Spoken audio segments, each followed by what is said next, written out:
That's it. Cliff, to your right, please, as well. Cliff. Cliff, to your right. Please, Cliff.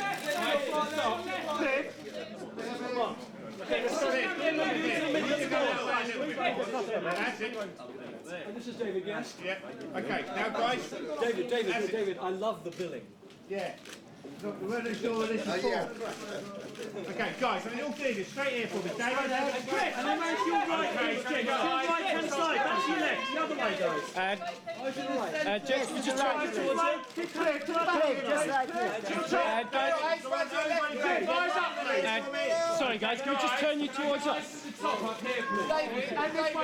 Cliff, can we just turn you towards me? Cliff, can we just turn you towards, just turn around. Just turn us a bit, turn around just a bit.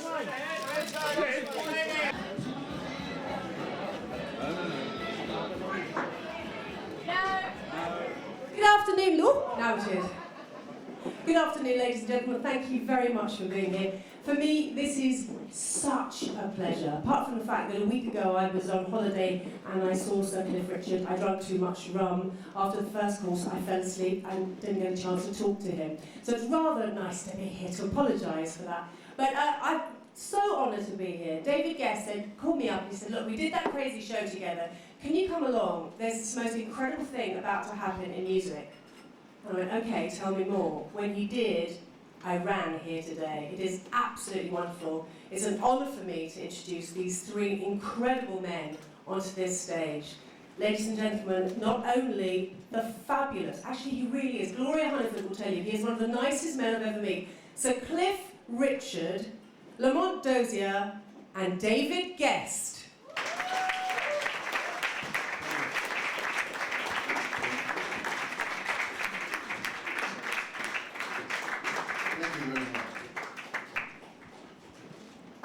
Hello everybody, how are you? I want to welcome you and thank EMI Music for putting this all together. We have a very special announcement. Sir Cliff Richard. Cliff Richard is doing a new record and it will be coming out in October, and it's an album of soul duets with some of the greatest soul singers in the world. Percy Sledge, Dennis Edwards, and the Temptations review, the only living lead singer of the Temptations, who sang Papa Was a Rolling Stone, Ball of Confusion, Cloud 9, I Can't Get Next to You. Also Candy Staten, Billy Paul, me and Mrs. Jones, The Times, who had Miss Grace. We've got a bunch of others, and two of the people he's singing with, Shantae Moore's also on it. And two of the people are here. I'd like to introduce them in the audience first. The band old lady, Frida Payne. Stand up, Frida. Looking hot as usual. And a man who had 24 hits here. He had 15 top 10 records.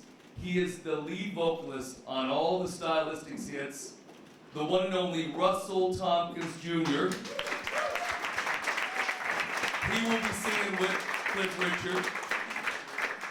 And this all came together when Gloria Hunniford and I were doing a show called Celebrity Cash in the Attic.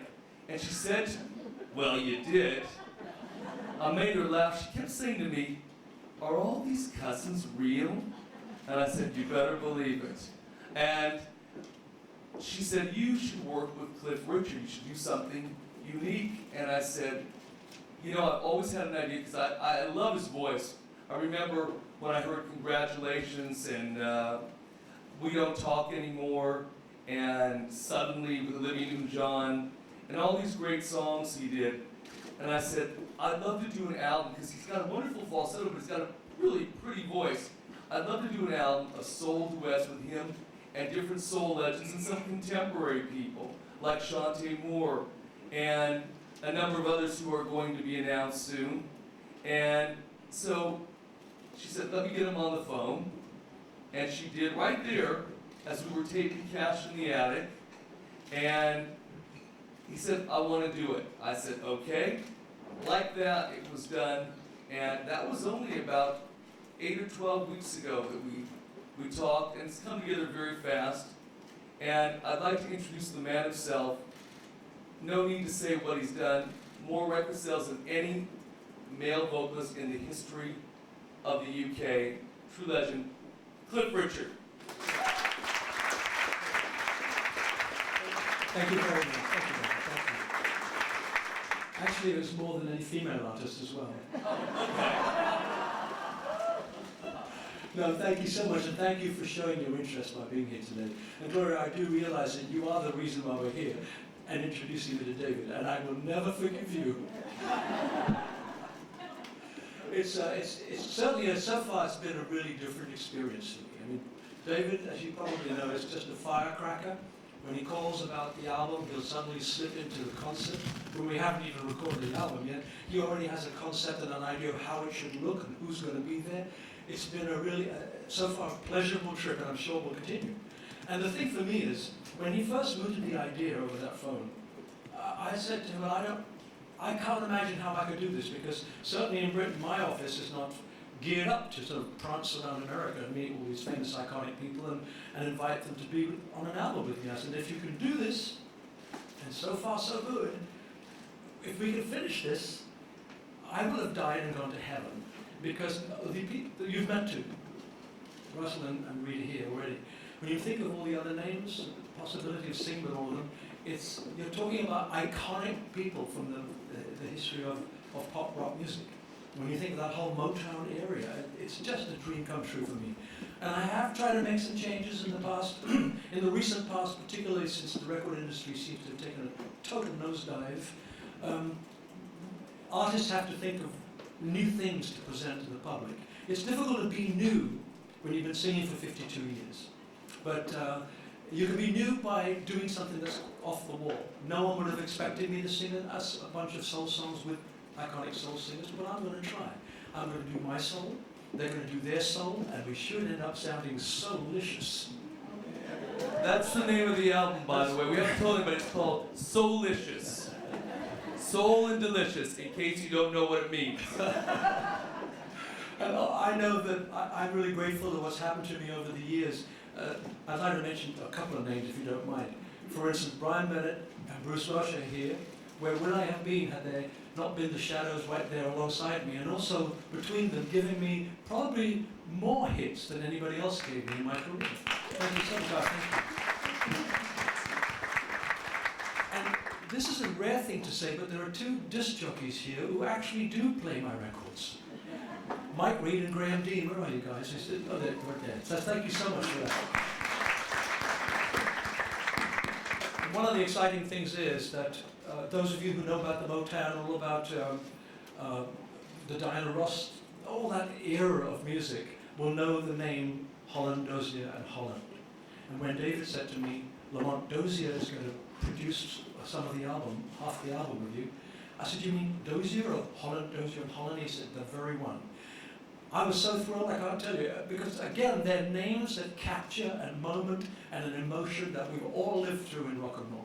And so it gives me great pleasure to introduce the guy who's going to produce half the, well, probably more than half the album, and sing on it too, Lamont Dozier. Thank you very much. Thank you, Chris. Thanks, everybody. I think you're going to be looking forward, I think you're going to hear, rather, something very special that we have. All new, well, a lot of new songs, and a lot of some standards that have been revised and flipped, you might say, as we say. But we're very excited about it. I'm knee-deep in songs and preparing a lot of great things for Cliff, a lot of challenges, but I think he can weather the storm. He has a great voice, and I've been looking forward to working with him for quite some time. You know, we've been in and out of England for years. I used to stay here, matter of fact, back in the 80s, but I never got my chance to get with Cliff, and here's my opportunity to shine. I think it's going to be something all you your fans of Cliff are going to love, as well as all of your soul fans will love as well. So thank you for coming, and I hope you enjoy what the future brings. Thanks. Lamont Dozier, you know, when you think of the tunes that he wrote, Baby Love, Stop in the Name of Love, You Can't Hurry Love, My World is Empty Without You, Come See About Me, Reflections, Reach Out, I'll Be There, Take Me in Your Arms, Rock Me, This Old Heart of Mine is Weak for You, Bernadette, I Can't Help Myself, Sugar Pie Honey Bun. I mean, it goes on and on and on. He's a genius. Let's hear it for Lamont Dozier. Because we like to work with geniuses, we got two more doing the album, and that's Nick Ashford and Valerie Simpson, and they're going to be producing a number of the tracks as well. They wrote Ain't No Mountain High Enough, The Boss, I'm Every Woman, You're All I Need to Get By, Good Love It Ain't Easy to Come By, Ain't No Mountain High Enough. It's just, they're incredible, incredible writers. And we're recording this record in Memphis at the High Studios, where Al Green and Ann Peebles and Syl Johnson, Otis Clay cut all their tracks with all the Memphis musicians.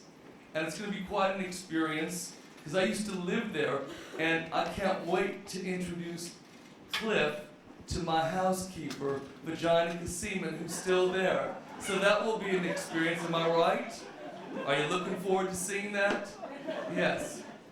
Okay, so we are going to take questions, and we got a tour. Sorry, we got a tour. Come on up, everybody. We got a tour in October. We're playing a number of the cities. We're not telling you all of them, but we're playing London at the O2, and we're playing Liverpool and Manchester, and we're playing Birmingham and Newcastle. We're playing all of them, and it's really going to be a spectacle. All gospel choir, angels that fly in the air. Budget that I'll try to keep to, but something so surreal, you have to see it to believe it.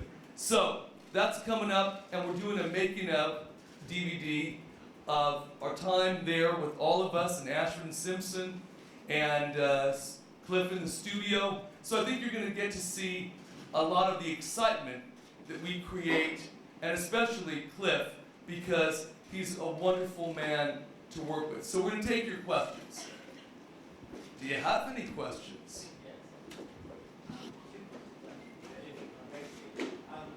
You were known to be very influenced by Presley, Elvis Presley, when you were young. When did you first get hooked on Motown? Do you remember when it started to really influence you? The minute Motown happened, of course, it was always instantly successful over here. We had, I think at that stage, there was that offshore radio and stuff, you know, the pirate radios. People like Tony Blackman and all the other people. Graham, weren't you a pirate? Or too young for that. Anyway, but as soon as they played the stuff, you see, when you go through the titles as you just did, and I know there's about 140 more, but they were all instant. And to me, rock and roll has always been, Bruce used to say, you've got to have ears. And if you've got to hear that song and go, on one hearing, sometimes you can do it on one hearing. So for me, I got into all of that really, really early and bought those records. I mean, who wasn't a fan of Diana Ross and Billy Paul and all these folks? They were in all our record collections. But you have to start somewhere, and Elvis was the first, to me, the prototype of the new wave of singers that came along that learned how to pose. You know, before that, it was wonderful singers, and now I have a very eclectic taste. I play on my CD player in Barbados, where I came from yesterday and going back tomorrow. Sinatra, Ella Fitzgerald, Elvis Presley, the Everly Brothers, Motown stuff, it's all there. Because in the end, it's about music. And these guys, they know how to make music. So I'm so happy that I'm going to be finally part of their music. Thank you. The other question I wanted to ask you was, it says here you're going to play Vegas. I don't think you've done that before, have you? A Vegas show? No, can you tell us a bit about that?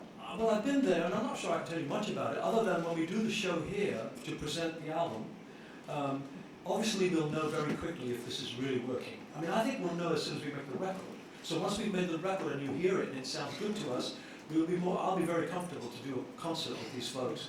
If it works here, we'll take it through, and then let's talk about going to Vegas. There's nothing confirmed as yet. I'm not even sure about the availabilities wherever we're going to play. But I have never made it in the States, and I think it's jolly well about time. He did. I'm going to correct it. He had 7 hit singles in the States. So, and 4 of them top 10. We don't talk anymore as a classic, but we're going to take it to a different level, and I think that's what he's saying. Yeah, it's going to take it from here to here. Anybody else with a question? Yeah, just down at the front again. If you've got some of the most loyal fans in the world, do you think that this new sound will bring you a new fan base, that people who may not have listened to your music previously will now experience it? Yes, I think the thing is, of course, that to me, rock and roll is a huge umbrella term for a whole bunch of things that happen, whether it be Motown or Elvis or Des O'Connor even, who had huge pop ballads and #1s in our rock pop charts. It's a whole gamut of music. Sometimes I think the public make a mistake, as do DJs, where they compartmentalize us. I'm the goody two-shoes who sings Living Doll. Sorry, I do Devil Woman as well. So you can branch out. So yes, I've got a feeling there'll be a lot of people who just became Motown fans, and because they see the names on the album, they're going to say, oh my God, Cliff Richard with Candy. I mean, and they'll listen and hopefully they'll like it and realize that really we're just singers. We're tools like actors are. We need directors, we need songs and producers. So I'm excited by the concept, and that's why I very carefully said that I'll be singing my song, they'll be singing theirs. And usually if you get that chemistry like that, it should be a really nice and beautiful experience. Another question? Anybody else? Cliff, the old chestnut of getting airplay. Where are you? Oh, great. Yeah, the old chestnut of getting airplay on the radio. You're going to have to battle against that again, aren't you? Yes, I think it's fair to say that nothing to do that I think any of us did wrong, but it smacks of ageism to me, but I'm always careful about it. It may not be that. It may just be that people don't like what Eric Clapton does anymore, or me, or Tina Turner, or Elton John, or Phil Collins. It may be that we're not making the right records, I don't know. It seems to me though, when I hear these songs, I get just as excited as the car coming out, I was playing the songs again. I got really excited hearing these songs. Some of them are new, most of them will be new. And it's the same as when I got songs when Bruce and I were working out on Nearly Famous, Greenlight, Every Face Tells a Story. We got excited about the songs. And in those days, of course, we did get a fair crack at the whip when it came to airplay. And if you're going to have a #1 in Britain, you have to have airplay. People say, oh, why don't they just download you on the internet? I said, what are they going to download? If they never heard your name or your song, how can they put in, oh, Mr. X? It just doesn't work. So radio is a problem, but of course, I could start my own radio station. That was going to be my next question. In answer to your question, we do have a number of contemporary artists who are about to sign on for the project. Can't say who, but the music that we have so far is written not only by Lamont, but by his son, Bo Dozier, who produces a lot of hip-hop artists, and it's very, very contemporary. I think you're all going to be shocked at what you hear. It's catchy, you'll remember it, and don't be shocked if there is a rap or two on one of these records, because it will blend, and you may laugh now, but we're going to have the last laugh. I'll be shocked. Any other questions? Hi, I'm just interested that how Gloria and David and Cliff and Lamont get to know each other, because that sounds like an episode of Come Dine With Me that I want to see. Well, Gloria and I have been friends for years and years, absolutely years. And obviously Gloria knew David. I knew of David. And actually we'd met a couple of times. You went to that engagement party. Yes, I did, that's right. But Gloria and I... Way back when? When? Well, we've actually been friends for a long time. When Gloria rang me and said, I met David, it was a simple matter of saying, okay, what's the idea? And here we are, standing here, not that long past the date of introduction, to being able to present what we think is a really exciting project. For me, I can't believe my luck, because now that I've hit 50, I feel that anything that comes my way that I feel I can participate in, I will grab, because the choices get less and less, and a lot of that's to do with radio. Radio has taken away a big piece. Look, I think about you. I still consider myself a recording artist. I know I've done television, I know I do concerts, I've done movies, but I always think of myself as a recording artist, and that's the area that's been stripped, because I don't think this is going to be the first time I will have gone into the studio in many years with a bunch of brand new songs. Okay, there's maybe four oldies, but the rest of them are going to be new, because in the end your heart tells you who's going to play them. And I'm just hoping that maybe there'll be some honest people that will say, we like it, we don't care if Cliff Richard is on it. No, it starts, you know. Yeah. It starts with the music first, and I think there's quite a few people who just love music and who will be touched by this and who will play it. I hope so. We have another question. Hi, Sir Cliff. Sorry if this is, apologies, slightly off topic, but I wonder if a national treasure like yourself will be coming in from Barbados for a certain royal wedding that's happening on April 29th. I'm so concerned. When you call me a national treasure, my mind went off. Will you be coming to the royal wedding on April 29th? Have you been invited? And if not, will you be following it? He's in the studio in Yes. Memphis, Tennessee.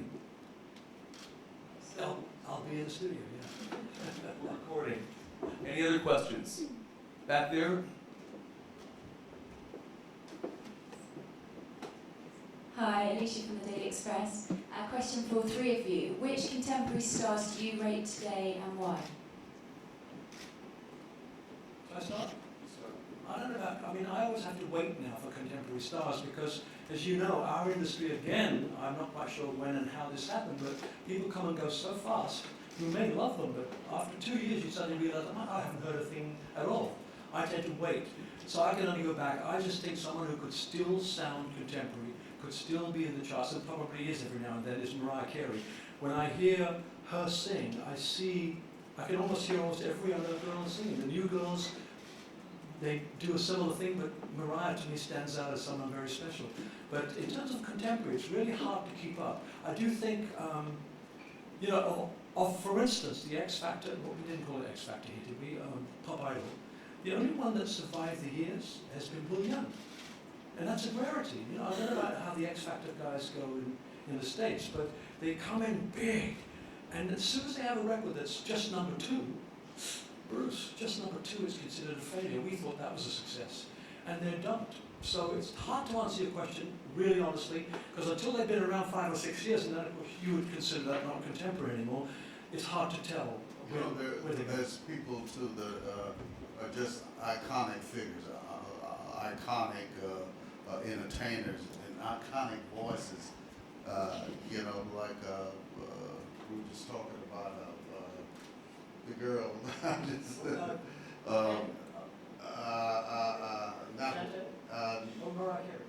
Mariah Carey and oh God, my age is showing here. Album or somebody else? Yeah, the girl that's going to be singing with Kenny Stafford.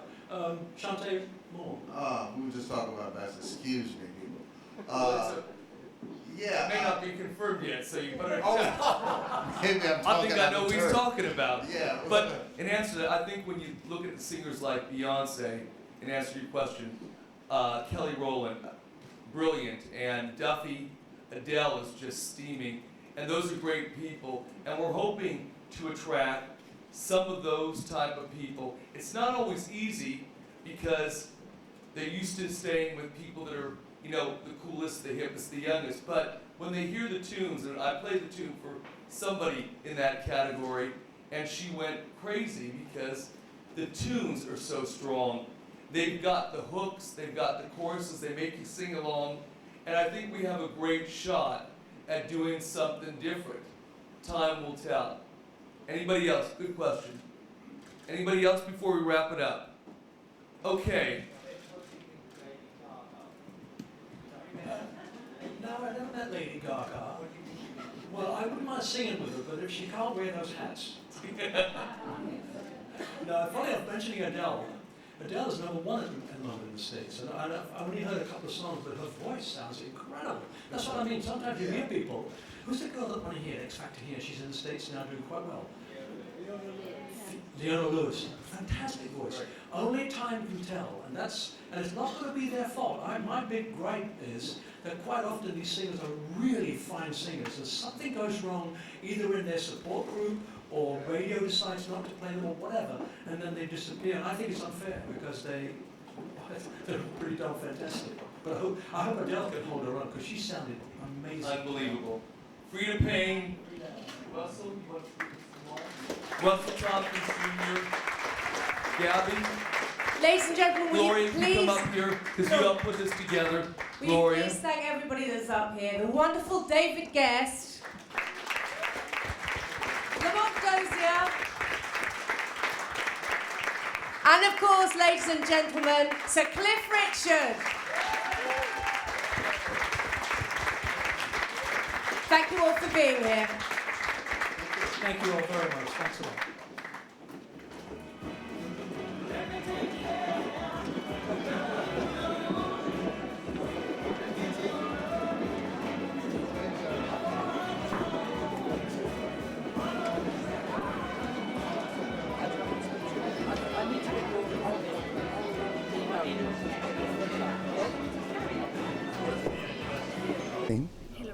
Hillary. And what's your last name? Fox. Okay. So, have you been enjoying yourself? Have you been doing more interviews? We're rolling. Okay. So to start off with, can I just get you to explain how you're involved with this Cliff album and tour? Well,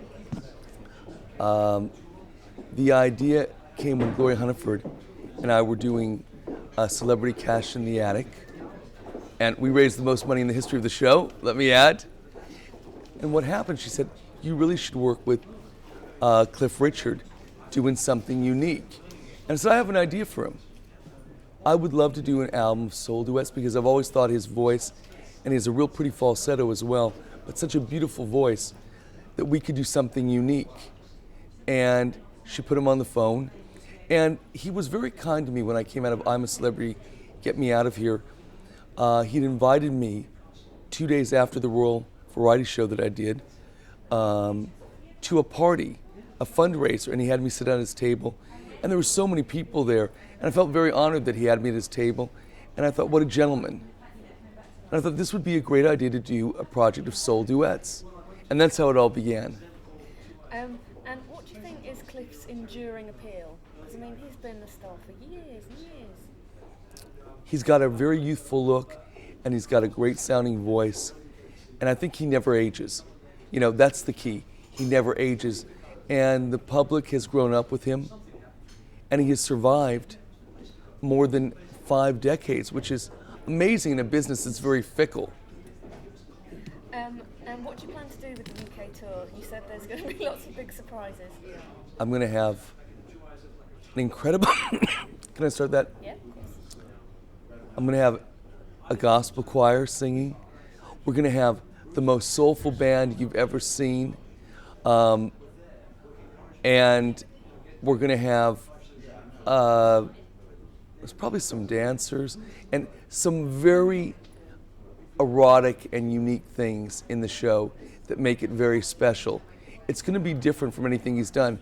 It's going to be very much like the Michael Jackson 30th anniversary celebration I produced, where it's on the talent, but you've got great singers with you, and expect him to be a little wilder than usual.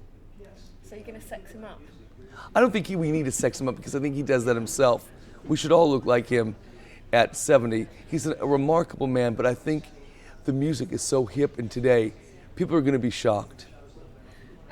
What's your secret? You've got like so many famous friends, and you've been in this business for so long. What's your secret?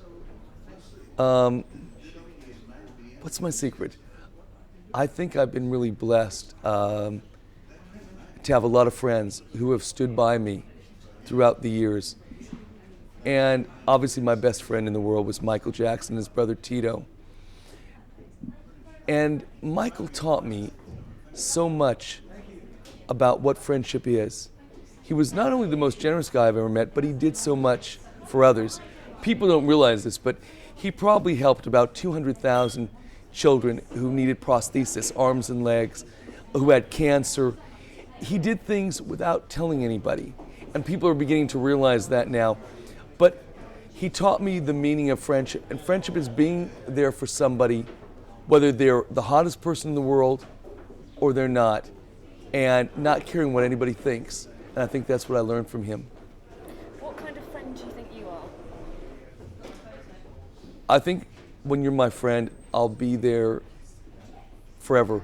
But I learned something, and I'm not name dropping, from Elizabeth Taylor, and that was, and this lesson I learned, I was sitting on her bed, and we were going to do a show. It was for Deborah Carr, The King and I, and Roddy McDowall, How Green Was My Valley. And she was presenting the award to Roddy McDowall, her best friend. And she said, don't bring a lot of people on. Bring one person to say something and one person to present the award. And she taught me how to make a great show. But what she also taught me then, she said, whenever you make a commitment to somebody, if you make a commitment with your housekeeper and you're going to dinner, and the President of the United States or the Queen of England calls you and says, let's have dinner, you say, I'm sorry, I already have plans. And you never drop whoever you had the plans with for someone else, because they are just as important. And I've learned that, and I will never do that. Do you think people can never say no to you? Cliff described you as a firecracker. I'm a firecracker. I think, I learned a lot from my parents. My father was a fisherman. I was born in Taiwan. I don't know if you know this. And he only had a right leg. And he met my mother, who was going to be a nun, and she only had a left leg. And they put the two legs together, and I was conceived. My real name wasn't David, it was Hoppity. And I was adopted when I was 5 years old. Seriously, I'm not lying to you. I don't believe I'm serious. And the family that I was adopted by changed my name to David. Their last name was Gest. I don't believe you, but It's true. I never told a lie in my life. Who's the most famous person in your phone in your phone now? Probably my cousin Rita. As far as anonymity, I mean, she has a book coming out. Rita was a substitute school teacher in the Wirral near Liverpool, and she gave that up after 5 years and became a prostitute. Seriously, I'm not joking. And I learned a lot from her, and her book's coming out. What's it called? Well, she has 2 cats on her lap, so I don't know if I can say what it's called. It's like 2 blank cats. Well, it's called 2 Pussies. But, I mean, that's the name of the book, but it's because they're pussy cats.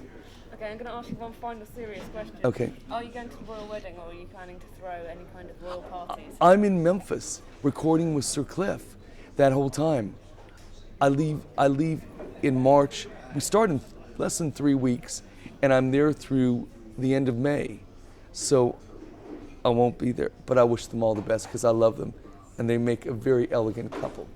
Thank you very much. That was great. Thank you. Nice to meet you. Do it. I've always found also if you've got somebody talking, like when you watch TV, sometimes it just lulls you to sleep. But it's been good because I can catch up with bits of news every now and then. So fabulous. I always found that I fell asleep to cricket. Sorry? Cricket. Cricket always put me to sleep. Or Oh, tennis. cricket, watching cricket. Yeah, just like the soft noises. Of Unless we're beating the Aussies, that kept me awake. It's such a rare thing. Yeah, exactly. Yeah. So, why Motown? Why not's the answer, really. I mean, for me, pop rock music started with Elvis. When all that Motown came in, it felt like the same kind of music all the way through. It's the kind of, I know it has a rhythm and blues background, but that's what we originally heard. We were listening to Big Bill Brunsey and Muddy Waters and people like that, the blues people. So the Motown came in with all those hit songs, and to me it's the song that counts. When I first heard Stop in the Name of Love, I thought, oh, I could have done that. It's my kind of music. So now when David Gest mooted the idea, I didn't think it was possible for us to get all these people together, but he can do it. I don't know anybody else who could do it. So we're well into the process now. EMI have signed the contract for the album. We're going to go ahead. In about 3 weeks' time, I will go to Memphis, and I'll start recording there. And then the guests will start coming in. And over a period of about a month, we'll have recorded the album. So what's the appeal of doing duets? What's the what? The appeal of doing duets, having other people involved on these songs. Well, I never thought I would do duet albums, but Since the industry changed so drastically a few years back, with a lack of airplay for people like myself, it became important that if you wanted to remain a recording artist, you would have to do something that didn't require radio play. And EMI said that they could work with projects. And we tried it out with my first duets album called Two's Company. And we had a platinum album because it didn't matter that people couldn't hear it. When they heard about it, they went, oh, Cliff Richard singing with Dionne Warwick, Olivia Newton-John, Elton John, Anne Murray, Daniel O'Donnell, Lulu. Oh, they were all interested with the other people, and they listened to it, I guess, and liked it, and we went platinum. And then I did a love songs album, and that worked too. You got a project. So when David mooted this idea, I said, this is a great project. It's kind of music that the Shadows and I used to love and listen to and play when we were touring around in that period.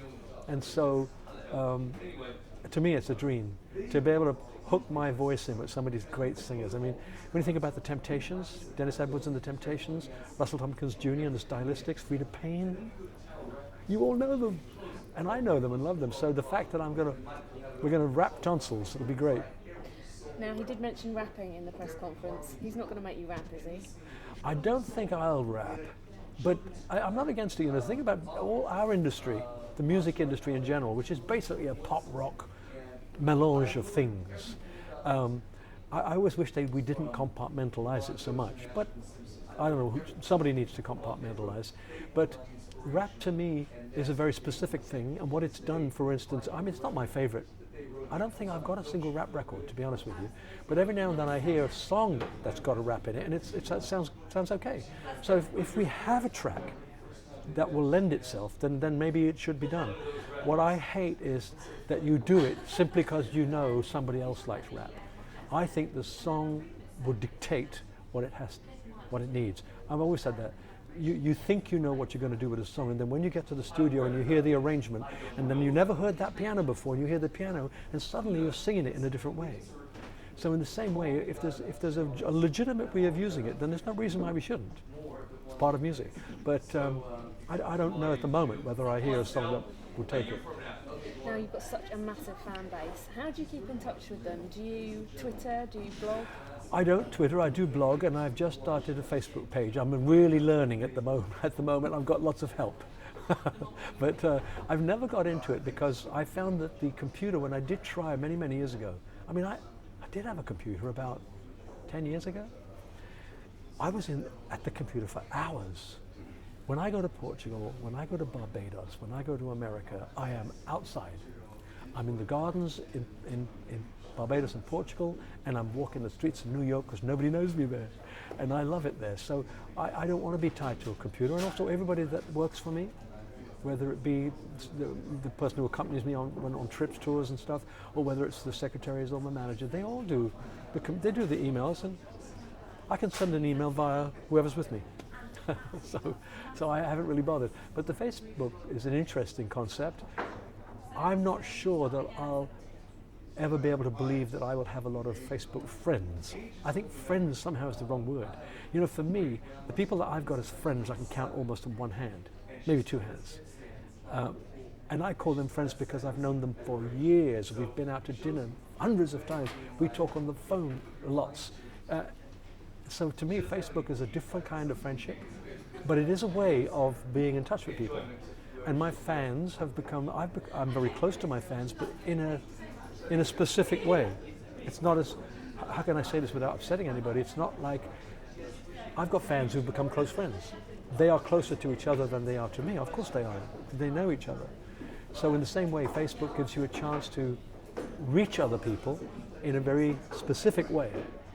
I'll never be able to consider it a heartful friendship. It can be a friendship of gratitude. You know, I will never be anything but grateful for having had fans for so long. Who'd have thought? Who'd have thought that 52 years later, I'd be making an album with all these heroes of mine, and that hopefully my fans will enjoy. Have you got one particular kind of treasured fan moment? One moment that you'll always kind of remember?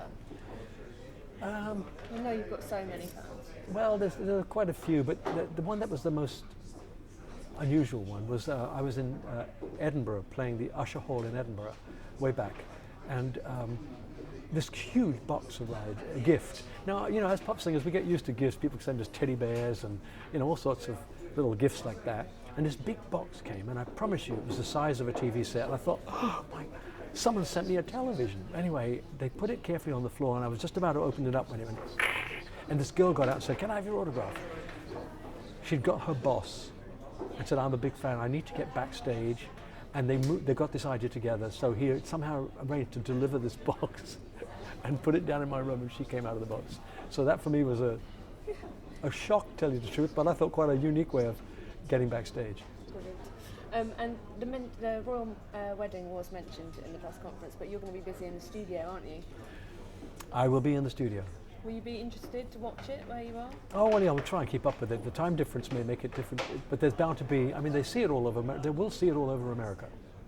But I'll just have to see what I can get. They'll pick it up on the news. I mean, whenever I go to America, you always collect things a bit, because they're 4 hours behind. Actually, maybe in our favor, though. When I'm in Memphis, it'll be 5 hours behind Britain. So whatever happens there will happen a little bit later, but we'll see it. You'll probably wake up just in time, actually. You won't Probably, have yeah. morning build-up. Yeah, because what time is the wedding itself? I think is it around Is it in the 12 afternoon? or 12 or 1? Yeah. Okay, yeah, 12 or 1 here will be, 7 or 8 in the morning. Yeah. Okay. Yeah, I'll get up for that. That's brilliant. Yeah, thank you very much. Thank you. Nice to meet you. Thank you. All done.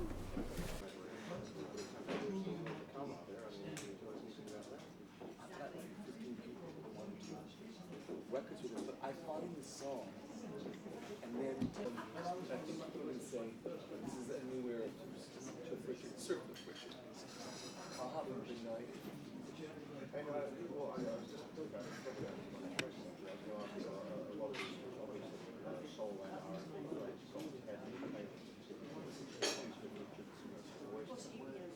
He is an artist that I find for them. So, for like Frida, doing something like Saving a Life, and Lamont is just really. When I did it, I sang on someone's live show for 6 weeks, sang a song a week, and the public voted for the song, so the public chose Congratulations and Power to Our Friends. But now I believe the artist can find a new song, but I would say the main thing is you find the song, you that's the best way. Do it your way. That's the way they've chosen you, so be blue when you go on there. And that's the only advice you can give, you just find the best song you can. And if you win, it's because it's the best song. If you lose, it could still be the best song. Congratulations, boss. And yeah, it's so outsold it. So blue, panic. Oh, it's me, it's you. Or you can play all the tracks there.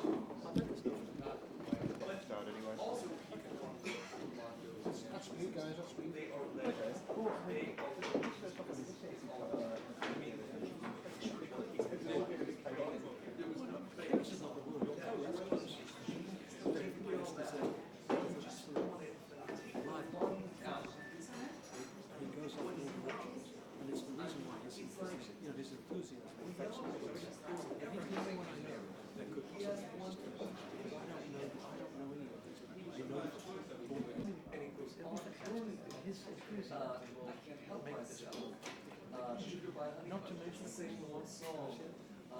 One of the Isley Brothers, This Old Heart of Mine. I mean, these are at the press conference when you went through them. I think the guys, you know, so it's a very nice project. For me, at this stage of my life,